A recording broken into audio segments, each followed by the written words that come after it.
Denisha, can I see my, yes, please.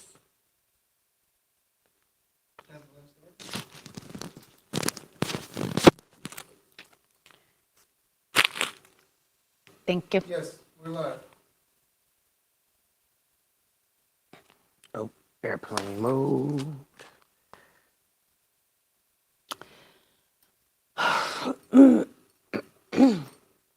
Hey, Shantae. Yeah. Can you? Never mind. Take you longer to get over here. Than... Oh, shoot. Set doors closed. I spit it in my cup. I can't see past this.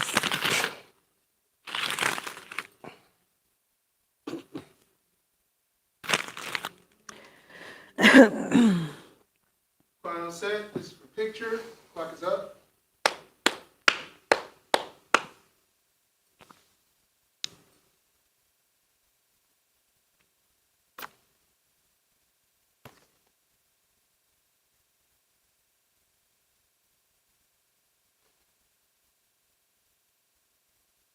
Welcome to Live with Candice and Kris. Welcome to the show. Happy Monday. Happy Christmas Monday. is coming. We got our Ugly sweaters on. Even though I don't think yours is that ugly. I would never. I've seen I would never wear this. our first public. year on the air. That year, that Christmas sweater was hit. She had like fur and lights and Christmas ornaments. This one is toned down. This is toned down. It's but toned down. It's still pretty bright and it's really thick. Well, at least the weather is. It has everything as an ugly sweater. And then I had to add a bow to try to make it kind of cute. Somewhat. But how was your weekend? I didn't get a chance. I had a great weekend. Yeah. Good weekend. I had a great week. It's funny because one of the stories we're going to cover about Tamar Braxton, I was there when she made the comment. And it's funny because I had a feeling that it was going to go viral. Something just told me when she did it, I was like, everyone in the crowd was like, ooh. I heard the crowd going crazy on the clip. Yeah. I don't know what was worse, her comment or Tommy's response. We'll get into it later, but It's a lot. Tongue lashing is, to put it mildly, as we would It's say. a lot to unpack, but it's all right. It's all right. We'll figure it out as we go on. And I still have my sexy voice. She's been struggling with this laryngitis, but I think she's starting to embrace this sultry. It's not that I'm husky voice. No, you know what it is? It's not, you made, okay. So my doctor told me I have to stay at a certain Like register, because then it stays like this. When you try to go louder and it starts to crack, is when it's bad. That only works until you turn up, though. I'm not turning up. Do I look turned up today? No. Okay. I know how to ruffle her feathers to get her turned up. There's no turn up today. But we got a great show planned out. We got to get into the breakdown.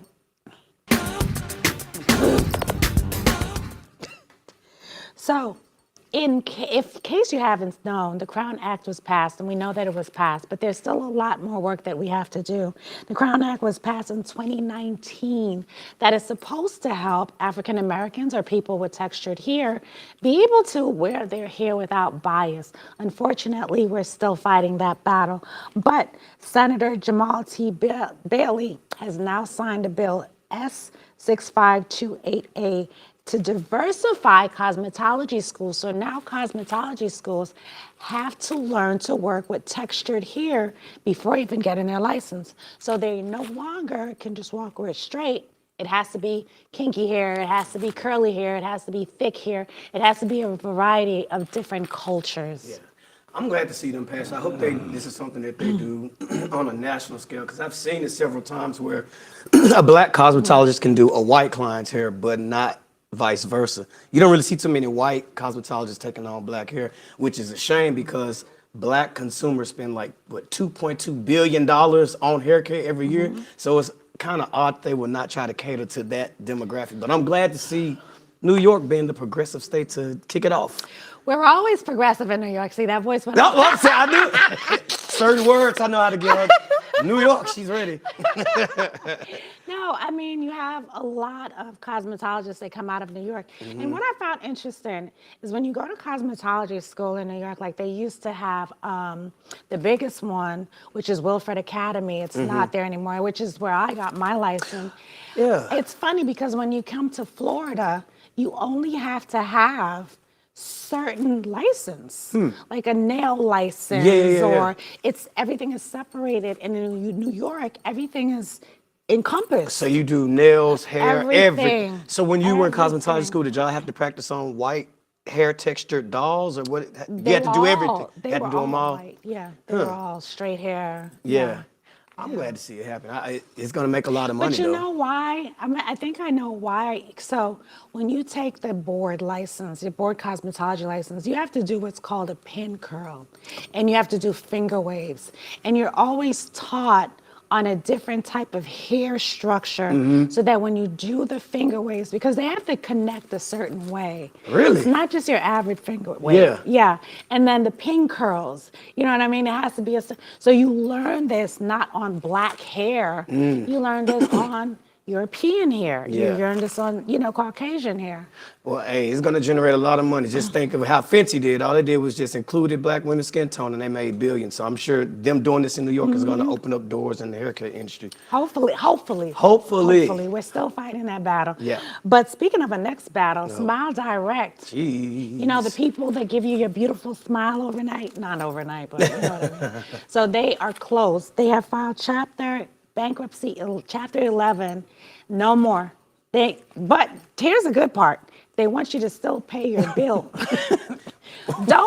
With no treatment. No treatment, no customer service, no nothing. They're just gone. They're just gone. Gone. And it's deeper than the financial part, because like so I wear aligners too, but I wear another company, Bite. I hope they don't do this, but so they give you like a treatment plan based on the treatment plan that Y'all better go back to the dentist. You might have to go back to the dentist. That was my point.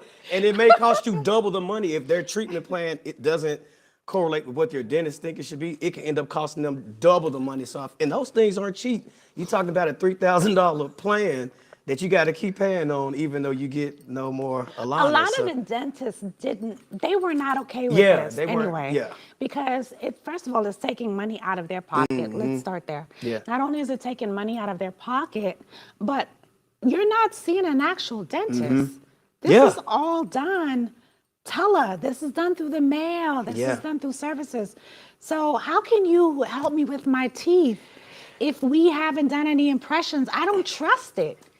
I've never trusted it. I'm not gonna speak again because it's convenient. It is because the ones I use is It's similar lazy. to. It's convenient. It's lazy. We're not gonna say lazy. the L word. We're gonna say it's convenient. It's lazy and it's cheap.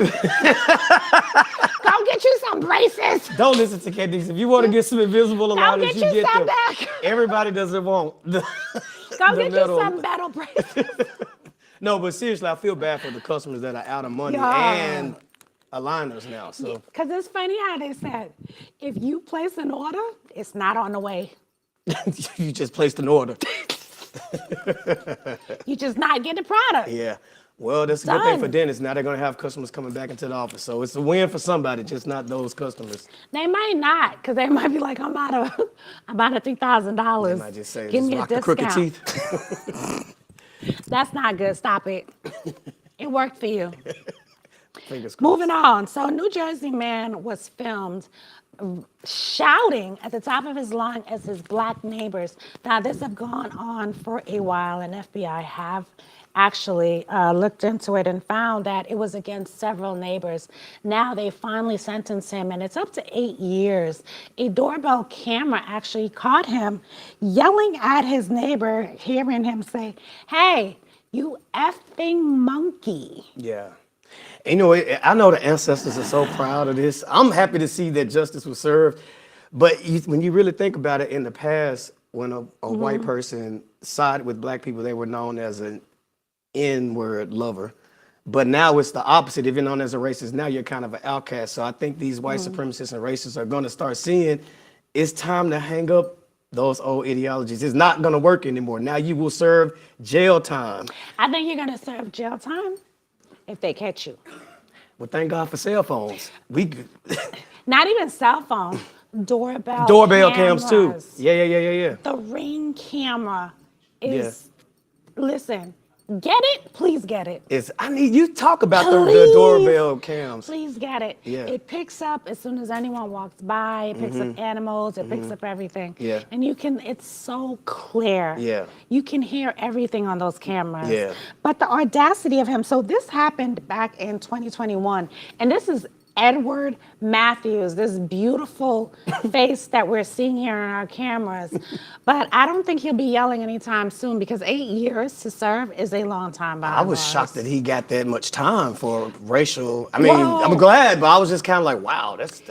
And the woman that he was yelling at too is head. She's on the board of For the the Homeowners homeowners. Association. So that packed a really big punch too. Yeah. And if it's several neighbors that are complaining about this, Yeah. they have to do something. Yeah.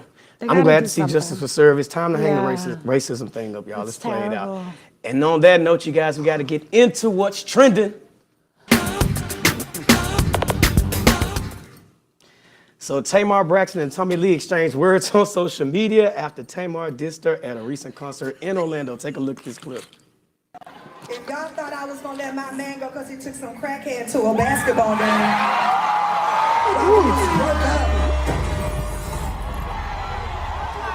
no man, that was not my man. He don't owe me no loyalty when we broke up. Shit, I could have won. If y'all thought. Now, this was after Tommy Lee went out with Tamar's ex, Jeremy Robinson. Now, Tommy's clapped back, though. Tommy accused Jeremy of everything from performing oral sex to divulging secrets about Tamar's finances and ticket sales at her concerts. I kind of think I have to side with Tommy on this one. Because I watched her response, and she basically said that it's a shame that they're fighting over this white man. I hate to say it like that. I don't know what you holding your tongue. You know what the thing is? When she said it, everybody went up. But she said it after speaking about how there's no more good men. They're just out there. Like, you got to build a man. You know what I mean? They're not coming built anymore. like you gotta put the pieces together. She got to put the pieces. You gotta put the pieces together. You gotta assemble. They Yeah. gotta come with a letter Yeah. that says assemble. Assembly required. For most men nowadays. So with her saying that, she got into the conversation about him being a good man. So that's how it came up. But I think the whole thing is ridiculous. I mean, she was dating him first, Yeah. right? Isn't it Tommy that came out originally and started the Well, she back and apparently forth? started with her complimenting him on his suit. And then that escalated to him flying her out to a game. But I don't think he's worth any of their time. The little flip in the front is just a no trust. the flip. But I mean, the fact that he would hook up with somebody that he know his girl is beefing with, that's a different type of trifling. It's one thing to cheat. He remind me of one of the girls that be in a barbershop and they start fussing and talking about people. But don't go anywhere. We're gonna talk about it some more. We'll be right back after this. Oh.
Consultant. Please welcome to our show, Dwight O'Neal and Caress Rose May. Woo!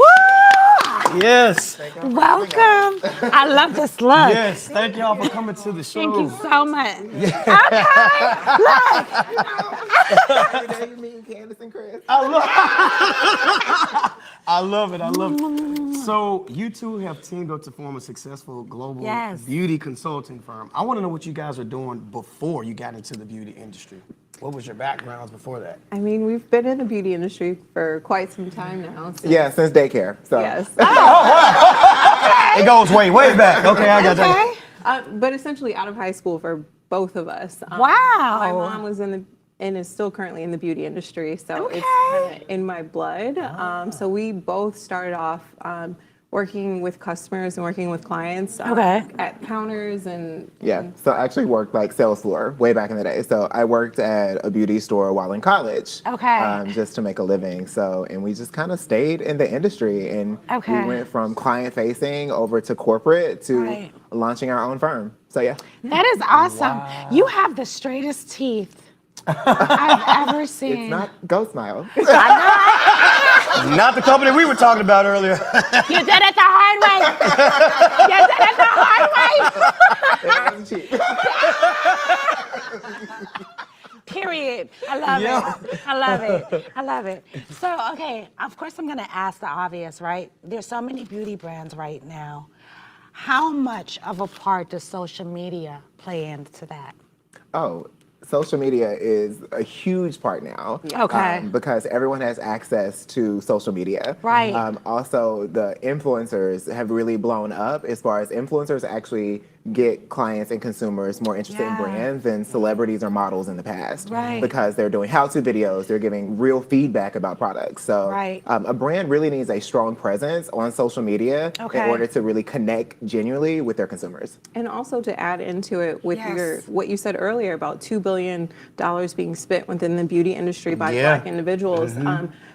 All brands should have an investment in Black influencers for their Yes. brands, especially because most people are shopping looks that are aspirational. Right. And they're going to social media to find someone that looks like them and how they're doing their makeup or their hair and how do I shop that. And I feel like the other side is looking to us as well. Yep. Yes.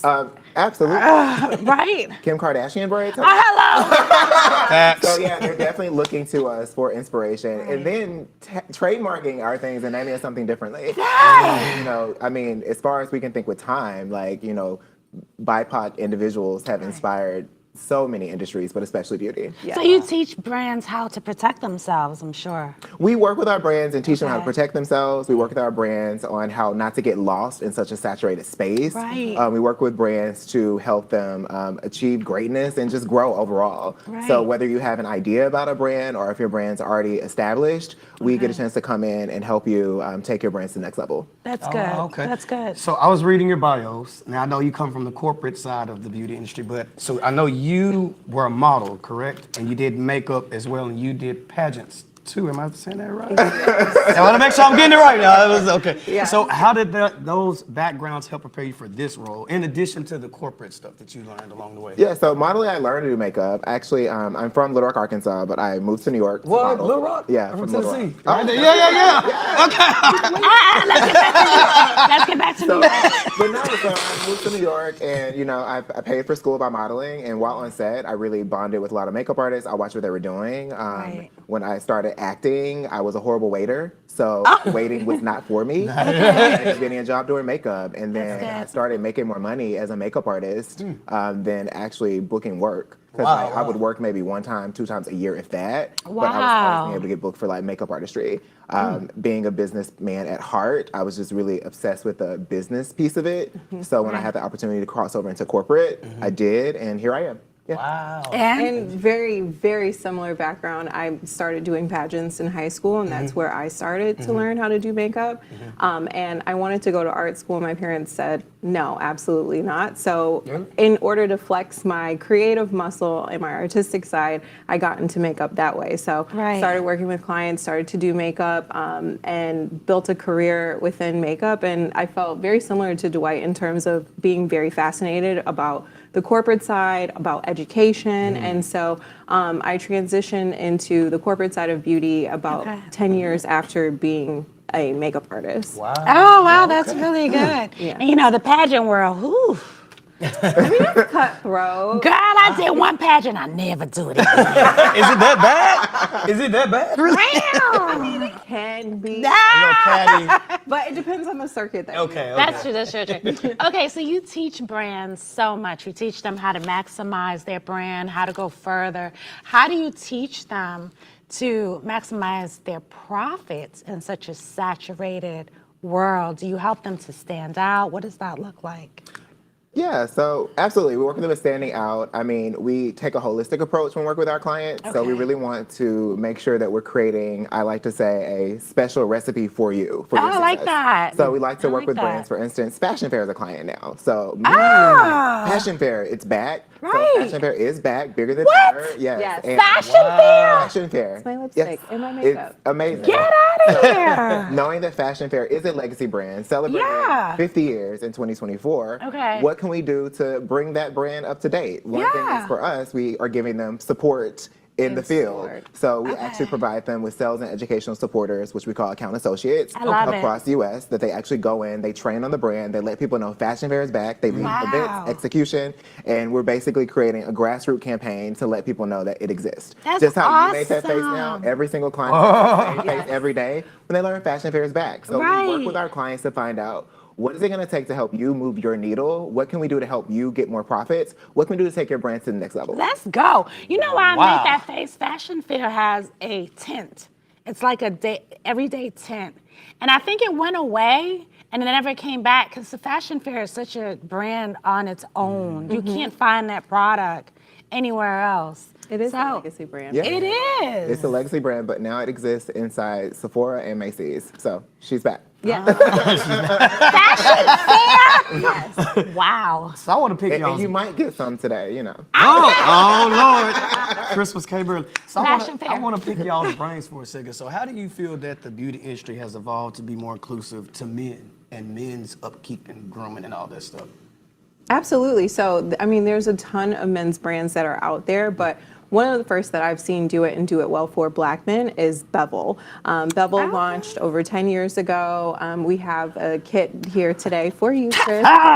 Coincidentally, the weekend after I shaved my beard for the first time. Yes. We got you. And he had a hole. I had a patch that wouldn't grow, so I just shaved it all off. It looks great. I love like that. I love this look. I like it too. It's cute. And I got to thank you guys. The skin is skinning. Exactly. But in the men's grooming space in general, again, because of social media, because Right. of a lot of avenues and discussions being open about men's grooming, there's room now for more men's brands. And it's not Right. just the typical brand that has like, you know, a men's sticker on it and Right. like a very masculine fragrance. It's really taking into consideration some of the unique needs that men have in terms of razor bumps, hyperpigmentation, skin needs. I worked with Bevel closely, and one of the other things that we've noticed too is that Black men especially, they groom differently, but they also shower differently. They use usually a soap Yeah. and body wash to, Yeah. like in different places. Yeah. And like when you are taking the time to understand like a men's grooming need, you can actually bring a product line to this space that is addressing those needs. I like that because love I'm that. tired of my husband using my stuff. Well, you might start using his Bevel. Like, seriously, products It's are the best. absolutely Bevel amazing. is But you got the bevel. It's okay. right. I got the We might get you some too. No, I think it's important because most men learn from their wives. Yes. Right? Isn't that, would you find that to be Well, true? most wives or girlfriends shop for their husbands. Exactly. Exactly. And so Bevel is actually within the Ulta space, which is more of a beauty destination for women. Right. But it's a great opportunity because women are always shopping for their sons, spouses, Right, exactly. husbands, etc. So it's a great opportunity for them to be in that space. That's good. So I want to switch gears for a second. I'm sure you heard us talk about the Crown Act and the changes, because I saw you, you know, you're nodding. The changes that are happening as far as requiring, cosmetologists to actually work with our hair. How does that fit in to, your brand and that industry. And Oh, it is it's our perfect. mission. It I mean, we is. seriously, Okay. we literally started our company because we had an issue with brands not catering to BIPOC consumers. It really bothered me sitting at a table and hearing Right. them talk about products that my mom or my sister could use, yet they weren't in the image. Right. They just expected for them to buy it because they said it's for textured hair. And that was it used to it. drive me crazy. I never forget one day I got very vocal in a meeting and the receptionist heard me because, you know, we get passionate. And she said, Yes. Dwight, now that you're at the table, make sure you stay there. And that was saying to me that That's I good. came off too strong. And granted, it was advice as a mother bear taking me in, like, be Right. careful. But I also took that as, I don't need them. Like, create my own lane. Like, my mission is to be an activist in beauty. Right. So essentially, we created our company. So hearing things like that is so exciting because when it comes to Yeah. passing your board exam, it's just to get your license. They don't care whether you can They do don't. all texture hair. They So don't. it's really great to hear that that is being passed and that places like New York are standing firm. And I can't wait for other states to fall into Right. formation. One of Right. our flagship programs under the Rose Neal umbrella is our in-store support program, and Okay. we focus specifically on the BIPOC consumer. So our account associates, they go into store, they talk about these brands, and they ensure that within these retail spaces, the BIPOC consumer and Black It's consumers are seen important. and heard. Well, thank you so much for being here. We're going to try out everything we got. We got to get out of here, guys. Thank you. Thanks See for you guys having next us. time. Bye, y'all.